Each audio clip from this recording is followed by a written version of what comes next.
And as soon as we step away from the love and the presence of our Heavenly Father, the attacks begin in our own life.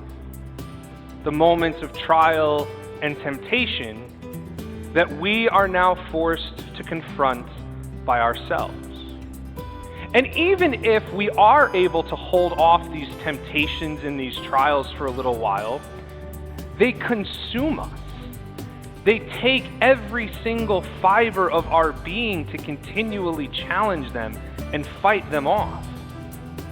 Because no matter how successful we might be, there is no freedom in fighting trial and temptation by ourselves.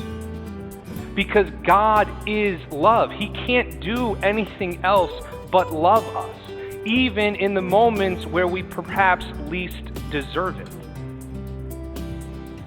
And so yes, we might find some success. We might find a little bit of glimmer of happiness in a life of independence, in a life that is free from the constraints of the love of God.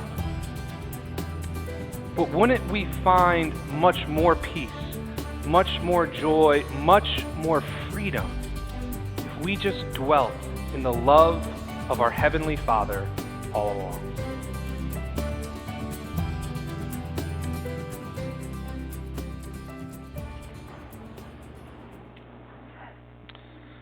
Amidst all of the different traditions and things that happen during the Christmas season, two that are always permanent mainstays of Christmas are family and Christmas movies. And there's one movie in particular that's perhaps one of the greatest Christmas movies of all time that actually brings those two things together.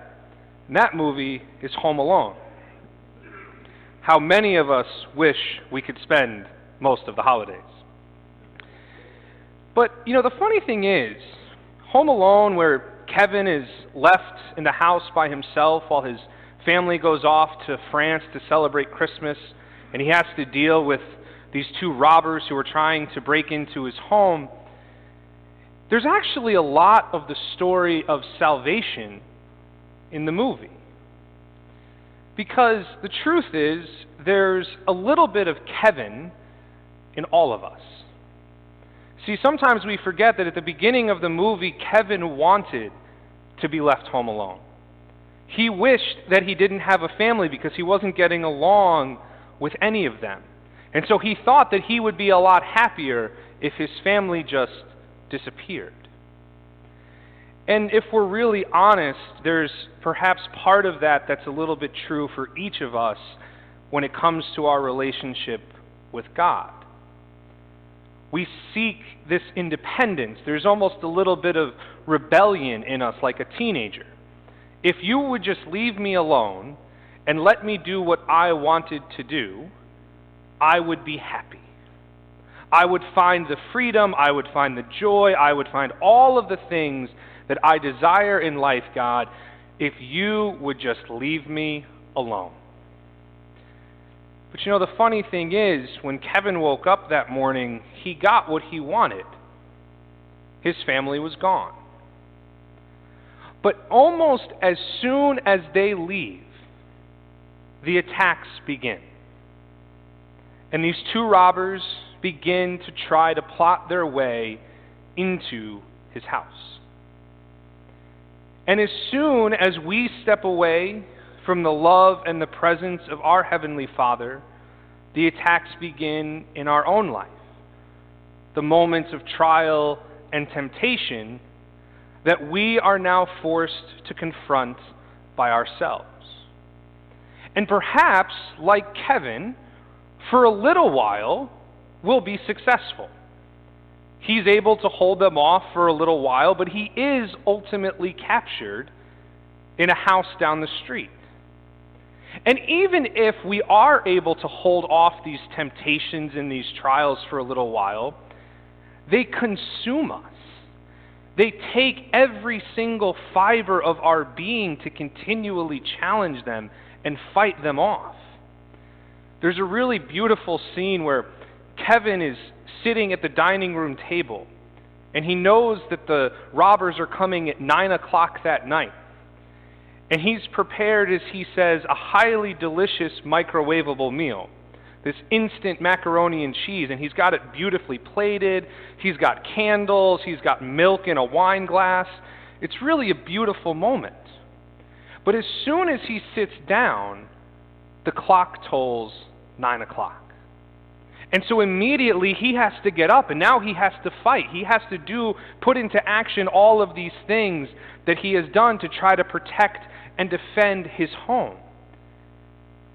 And the macaroni and cheese just sits there on the table uneaten. Because no matter how successful we might be, there is no freedom in fighting trial and temptation by ourselves. Jesus offers us a different way. When he goes to Nazareth, under the family of Mary and Joseph, and there lives in obedience to them, he lives the very same life that we live. He places himself in the protection and in the love of a family. Why? Because family life is meant to be that reflection of the Father's love for us. Relentless, unyielding, and also unjudging. A love that overcomes absolutely everything, even our faults and our failures. Because God is love. He can't do anything else but love us, even in the moments where we perhaps least deserve it. There is no protection like that of a parent. And so Jesus offers us this way of humble obedience. Not obedience to some random rule, not obedience to some heavy-handed thought or idea, but obedience to love itself. An obedience that opens up doors of freedom and peace and joy, because there is no extent to which this love will not go in order to save and protect us. If you don't believe me, look at the cross.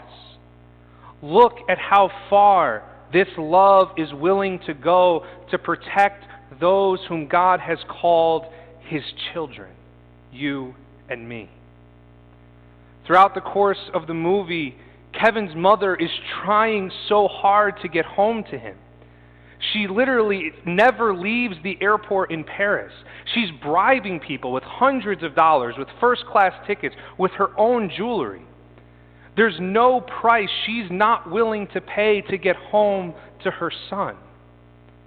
And there is no price that God is not willing to pay to bring us home to him. Sometimes that's hard for us to believe. That's hard for us to trust because many of us don't have that experience as fully or as completely as we would like. Maybe it's because of our own relationship with our admittedly imperfect parents. Or maybe it's just our understanding of the world and how often the world tells us that we're not good enough. Or our own self-doubt that begins to creep in whenever we come face to face with our own very human, very real weaknesses and limitations. But it's also perhaps even more important to understand where those places in our hearts are. Where are the places where I am longing for the Father's love? Where are those places where I'm longing to be told that I am delighted in, that I am his beloved? Because those are precisely the places he wants to meet us. Those are precisely the places he wants to come closest, so that we can experience the unconditional love and delight of our Heavenly Father. The love of our Heavenly Father that is not a consolation prize, but the very thing our hearts seek and yearn for.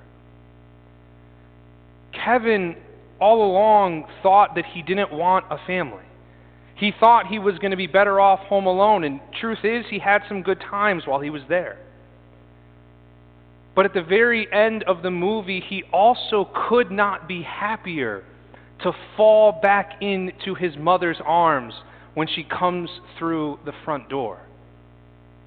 And so yes, we might find some success. We might find a little bit of glimmer of happiness in a life of independence, in a life that is free from the constraints of the love of God. But wouldn't we find much more peace, much more joy, much more freedom if we just dwelt in the love of our Heavenly Father all along?